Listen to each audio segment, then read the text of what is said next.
Ya guys, sekarang gue lagi coba dengan image stabilizernya dan ND colornya di on di sini. Apakah cukup stabil? Face detection, fokusnya cepat. Oke, fokusnya cepat. Sekarang kita lihat kalau perpindahan dari tempat yang agak teduh ke tempat panas, apakah dia langsung tetap ya, walaupun ND filternya nyala. Kalau menurut saya harsh si warnanya. Saya pengambilan gambar ini di sekitar jam 3 sore. Ini noise reduction, wind reduction buat mikrofonnya, karena memang si Sony RX 100 Mark V ini nggak ada maksudnya nggak ada buat mic eksternal, jadi mengandalkan mic internal.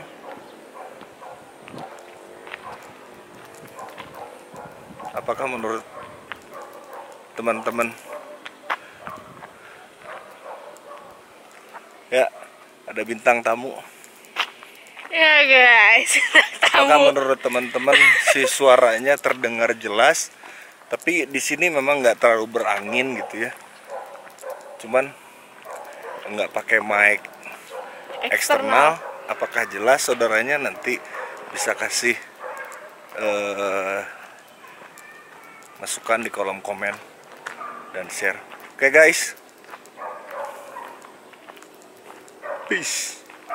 Ciao guys, itu lagi bersama gua Bokir di Bokir Vlog Channel. Di episode kali ini kita masih akan berbicara masalah seputar kamera. Oke, kalau kita berbicara seputar kamera nggak akan ada habisnya, karena para penggiat produksi di bidang kamera dari tahun ke tahun semakin mengeluarkan kamera-kamera dengan fitur-fitur canggihnya. Apalagi sekarang zamannya vlog, zamannya YouTube gitu ya. Jadi buat yang nge-vlog yang menggunakan kamera, tidak menggunakan handphone, pasti mencari kamera yang cocok untuk nge-vlog gitu. Jadi banyak di pasaran sekarang, mulai dari Canon, dari Fuji, Sony gitu untuk nge-vlog gitu ya. Jadi tapi kamera vlog ini juga berguna untuk bukan hanya nge-vlog, bisa mengambil gambar untuk pekerjaan, untuk hobi, untuk ngambil video atau motret. Oke, jadi di bahasan kali ini gue akan memperkenalkan sebuah kamera pocket atau kamera, ya boleh sekarang dibilangnya kamera pocket atau kamera vlog lah ya. Jadi Sony RX 100 Mark V. Oke. Jadi gue akan bicara di sini kelebihan dan kekurangannya si kamera Sony RX 100 Mark V ini. Oke, langsung kita masuk ke bahasannya. Kita bicara kelebihannya dulu dari kamera ini. Kamera ini yang pasti mempunyai kelebihan compact. Bisa dilihat ya, kameranya sangat kecil. Oke, jadi ke kantong jaket atau ke tas. Kebetulan buat doyan hobi sepeda, jadi kalau kemana-mana gitu bawa tas sepeda ada kantong kecilnya juga masuk gitu. Jadi itu salah satu kelebihannya dari si kamera ini, si Sony RX 100 Mark V. Jadi Sony ini dimulai dari Mark 1, 3, 4, 5, 6, kan yang terakhir sekarang kalau nggak salah 7 ya, Mark 7 ya gitu. Jadi itu kelebihannya, kecil. Dan satu lagi yang paling gue suka adalah lensanya. Dia didukung oleh lensa Carl Zeiss. Kalau lensa dari Carl Zeiss sudah terkenal ya, nggak usah diomongin lagi ketajamannya si lensa ini. Itu yang gue suka dari si Sony ini. Gua nggak akan ngomong compare-nya, tapi sekarang yang versi ada edisi terbarunya itu lebih boleh dibilang lebih lah mungkin, ya boleh dibilang lebih, yaitu Sony ZV-1 ya, Sony ZV-1 ya, jadi boleh dibilang lebih lah. Oke, tapi kita sekarang konteksnya akan membahas si RX100 dulu. Satu lagi yang gue suka adalah layarnya bisa tilting gini. Jadi kalau lagi ngevlog gini, jadi kita bisa melihat si muka kita gitu. Jadi ya kalau kurang panjang kita bisa tambahin Gorilla Pod gitu ya, atau monopod gitu yang kecil gitu. Oke, itu kelebihannya. Terus dia udah ada viewfindernya. Jadi ada viewfindernya. Jadi kalau misalnya kita lagi motret di tempat yang cahayanya berlebih, kadang-kadang suka nggak kelihatan di monitor ini, kita bisa motret gini gitu ya. Jadi kelihatan seperti fotografer profesional. Cuman kalau buat gua sih yang dinilai fotografer profesional bukan dari si kameranya, tapi dari kemampuan dia memotret, menguasai kamera, dua menguasai lighting gitu ya. Ya menguasai seputar kamera lah, itu kalau yang gue bilang profesional kamera gitu ya. Oke, kita nanti cerita ke yang masalah profesional itunya, tapi kita sekarang bicarain dulu. Jadi tadi kelebihannya compact dengan lensa L-Zeiss, terus layar yang bisa di tilting, oke. Terus ada si ininya, viewfindernya, oke. Terus kelebihannya lagi, lensa ini udah mendukung kamera-kamera sekarang, kayak kamera-kamera sekarang lah ya. Ada mode HFR, high frame rate, jadi untuk membuat auto slow-mo tanpa di editing si gue biasa kalau ngedit menggunakan Final Cut, kalau nggak Filmora gitu ya, tapi seringnya gue di Final Cut Pro, jadi nggak usah lagi diedit slow-mo di situ, udah bisa langsung nanti tampilan slow-mo-nya di sini. Terus udah mendukung juga ada picture profile S-Log yang orang-orang sekarang kalau nanya udah ada S-Lognya belum, jadi supaya bisa pakai LUT itu untuk gradient color. Jadi nanti gua akan kasih tutorial bagaimana kita membuat LUT sendiri gitu tanpa menggunakan S-Log. Jadi buat teman-teman yang punya kamera belum ada profile picture S-Lognya, nanti gua akan kasih tutorial editing bagaimana membuat save preset LUT sendiri gitu dengan apa yang kita inginkan, karena kita nggak bisa pakai satu LUT misalnya, sorry menyimpang lu sedikit ya, jadi kita pakai preset LUT misalnya, jadi dari Peter McNan misalnya yang Orange D atau apa gitu, kita ngambil gambar di sini, ngambil gambar di sini menggunakan satu preset LUT itu nggak bisa, karena setiap jurus, setiap bidang, setiap corner ini lightingnya udah pasti berbeda gitu. Kalau menurut gua, menurut pengalaman gua, tapi kalau misalnya nanti ada saran atau apa boleh di sharing di kolom komennya. Jadi seru juga kita berbagi pengalaman gitu. Oke. Tadi udah gue bilang ada high frame rate-nya, ada HDR-nya, dan juga kamera ini udah mendukung makro, ada makro. Nanti di episode selanjutnya gue akan bedah cara setting si kamera si Sony RX100 Mark V ini. Oke. Jadi udah ada makronya. Jadi makro ini berguna banget untuk para fotografer yang suka motret produk, entah itu makanan, entah itu yang lebih kecil lagi, misalnya kalau di weddingan suka motret cincin gitu, apa yang kecil-kecil, berguna banget makro itu untuk pemotretan jarak dekat gitu ya. Jadi pasti teman-teman di sana yang udah para susu tahu, tapi siapa tahu ada yang belum tahu dan masih belajar, jadi sekalian sharing aja makro itu untuk pemotretan jarak dekat gitu. Jadi kalau nggak ada makro, biasanya kalau kamera mirrorless atau DSLR dia ada khusus lensanya, lensa makro gitu. Tapi kalau di sini udah ada lensa makro, udah ada feature makronya, udah ada maksud gua. Jadi selebihnya sama, ada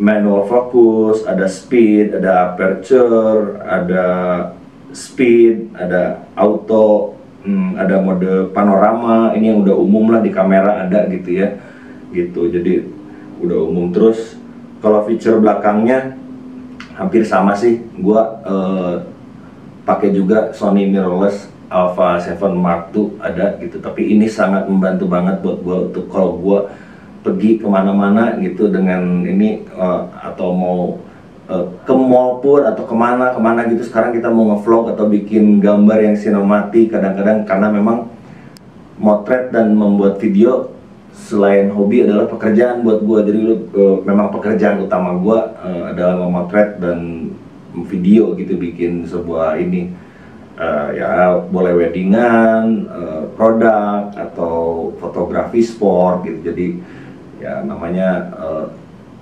tukang foto keliling lah kalau istilah ininya gitu. Tapi ini sangat membantu banget kalau buat gua gitu ya. Jadi si feature-feature kurang lebih kelebihannya itu yang ada di si kamera ini. Tadi gua share balik lagi, compact, kecil, udah ada viewfindernya. Terutama buat para vlogger pasti suka lah kalau si layarnya bisa digini ya. Jadi kalau lagi kerja sendiri atau kayak lagi sekarang gue bikin vlog ini, kameranya dengan di tilting kita bisa mengontrol arah gerak kita gitu ya. Jadi ini udah pas atau belum gitu, jadi seperti itu. Oke. Terus udah ada high frame rate-nya untuk bikin slow motion, udah ada makronya gitu, udah bisa motret makro gitu dengan kamera ini. Itu kelebihannya yang gua suka dari si kamera ini. Jadi kalau menurut gua ini worth it banget si kamera ini. Jadi ya bukan disaingin. Kalau orang yang istilahnya menyaingi, ya bolehlah menyaingi, disandingkan dengan kamera si Sony ZV-1 gitu ya, Sony ZV-1. Jadi sekarang kita bicara dulu kekurangannya. Ini nanti akan jadi perbandingan dengan si Sony ZV-1. Kekurangannya dari kamera ini, satu, focal length-nya menurut gua sih kurang wide sedikit gitu ya. Tapi ya mungkin Sony punya alasan lain mengeluarkan ini gitu. Jadi dia dari 24 sampai 70 mm focal length-nya. Kalau bukannya gue suka 1,8, 2,8 dan seterusnya ya. Bukannya gue suka gitu. Itu doang. Tadi kalau gue bicara masalah lensa, dia kita on-kan. Oh sorry, gue belum masukin baterai ya. Oke. Ya nanti di acara bedah si Sony RX ini di episode selanjutnya akan gue perlihatkan ya. Jadi ini salah satu kekurangannya, bukan ya, kalau boleh dibilang kekurangan juga nggak terlalu kurang gitu. Cuman kalau kasih wide sedikit aja lebih enak gitu untuk kalau nge-vlog gitu, jadi lebih wide sedikit gitu. Jadi kalau sekarang harus kasih tambahan extended gini supaya agak jauh sedikit gitu. Itu kekurangannya. Terus dia tidak mendukung mikrofon eksternal, jadi hanya mengandalkan mikrofon internal saja gitu. Jadi dari si Sony RX100 Mark V ini nggak ada dia si ininya, si eksternal mikrofonnya. Jadi kita hanya bisa mengandalkan internal mikrofonnya gitu. Jadi tapi ada mode noise reduction waktu di luar. Cuman gue saranin kalau lagi ngevlognya emang di dalam ruangan, si noise reductionnya di off aja, karena dia akan memperkecil si suara. Pengalaman gua ya, udah gua tes gitu ya. Nanti kita tes. Jadi lebih keredam si suara kita, kayak keredam sedikit gitu. Jadi itu kekurangannya. Terus ya kalau untuk pekerjaan memotret di misalnya studio atau apa, kita kan perlu cold shoe di sini ya untuk si trigger flash gitu. Cuman kalau zaman sekarang sih, setahu gua gitu ya, zaman sekarang ya gua ada lampu-lampu studio gitu udah jarang kepake. Ini pun gua pakai ring light atau LED light gitu ya. Jadi kita apalagi untuk video kan nggak mungkin pakai lampu studio gitu yang harus still gitu. Dengan adanya rim light, dengan misalnya punya 4 rim light itu kita bisa atur lighting kita mau di mana. Nanti gue juga akan masukkan di Bokir Vlog ini sesi penataan lighting, bagaimana penataan lighting, lighting Asia, lighting Western seperti apa gitu kebanyakannya gitu, karena gue senang juga main-main lighting gitu ya. Oke, itu kekurangannya. Terus oh iya, di kamera ini, tapi kalau nggak salah sih ada kali ya grip ininya. Kalau si ZV-1 kan ngeluarin buat gripnya. Kamera ini nggak ada, dia nggak ada gripnya. Itu kalau megang makanya dikasih tali gini, suka biasanya buat tali begini gitu. Cuman kalau motret biasakan megangnya jangan gini guys, jangan gini, megangnya biasain gini. Jadi istilahnya kan kalau motret itu kayak sniper ya, mau nembak gitu, pegangnya begini gitu, jadi lebih safety juga gitu. Nah, bisa begini juga gitu ya. Jadi kekurangan yang boleh disebut kekurangan, tapi kalau kitanya safety dan kita tahu cara menggunakannya, itu bukan merupakan suatu kekurangan gitu ya kalau menurut gua gitu. Nah, ini yang gua nggak suka lagi, tombol recording buat videonya. Tombol recording buat videonya dia kecil banget, dia di sini kecil banget. Jadi aduh, kalau si ZV-1 dia udah di sini si tombolnya besar gitu ya. Jadi itu cuman untuk si colornya memang agak beda juga. Kalau teman-teman lihat nanti di YouTube lah, suka ada yang compare ZV-1 sama RX dia si colornya lebih saturasi, si ZV-1 dia di pop up gitu si colornya, jadi saturasinya di pop up, jadi lebih lebih merah, itu dinaikin sedikit lah. Kalau si ini memang standarnya, kalau gua lebih suka yang begini kalau gua pribadi, tapi kan masing-masing orang punya kesukaan sendiri-sendiri gitu ya tentang si warna gitu. Nggak bisa main bagusnya, kata gua mau bagusnya gini nanti gini, nggak. Cuman kalau colornya saturasinya pas, nggak di pop up, nanti kita untuk color gradingnya juga lebih enak gitu, jadi lebih ya menurut pengalaman gua, tapi kan pengalaman gua tidak sama dengan pengalaman teman-teman, pasti beda-beda. Kalau gua sih suka yang beda-beda, jadi semua nggak sama, jadi kita bisa saling kasih masukan dan sharing gitu nanti untuk karena nggak selalu apa yang dibicarakan oleh gua gitu hasilnya begini, ininya begini, belum tentu juga apa yang disuka sama teman-teman di sana gitu. Jadi kalau gue senang beda-beda, kayak Bhinneka Tunggal Ika, beda-beda satu jua, jadi satu jua itu sama-sama menghasilkan sesuatu yang bagus gitu. Gitu aja sih guys sharing gue sekarang tentang si Sony ini. Jadi kalau di judulnya kelebihan dan kekurangan, menurut gue segala sesuatu itu pasti bisa kita adjust. Jadi kelebihannya kita ambil, kekurangannya kita adjust. Jadi jangan dianggap itu menjadi suatu kekurangan yang ininya gini. Kalau kata gue ini udah, kalau bahasa Inggrisnya sih more than enough, ini udah lebih dari cukup gitu. Jadi kalau buat teman-teman yang udah punya Sony RX 100 Mark V, nggak usah lah upgrade ke si ZV-1, harganya juga hampir sama. Kalau ini di teman-teman lihat gitu ya di toko-toko kamera atau di e-commerce gitu hampir sama. Tapi kalau misalnya belum punya, pengen punya, mending langsung ke ZV-1 aja. Dia udah ada kelebihannya, udah ada external mic gitu ya. Jadi external mic, jadi si suara yang ditangkap juga bisa lebih clean, lebih jernih gitu, avoid suara-suara di luar, jadi hanya terfokus dengan yang di depan aja gitu. Jadi external mic-nya kalau teman-teman beli yang apa yang disebutnya tipenya cardioid ya, jadi suaranya jadi hanya di depan yang ditangkap. Jadi kalau ada suara dari pinggir, dari belakang itu udah sedikit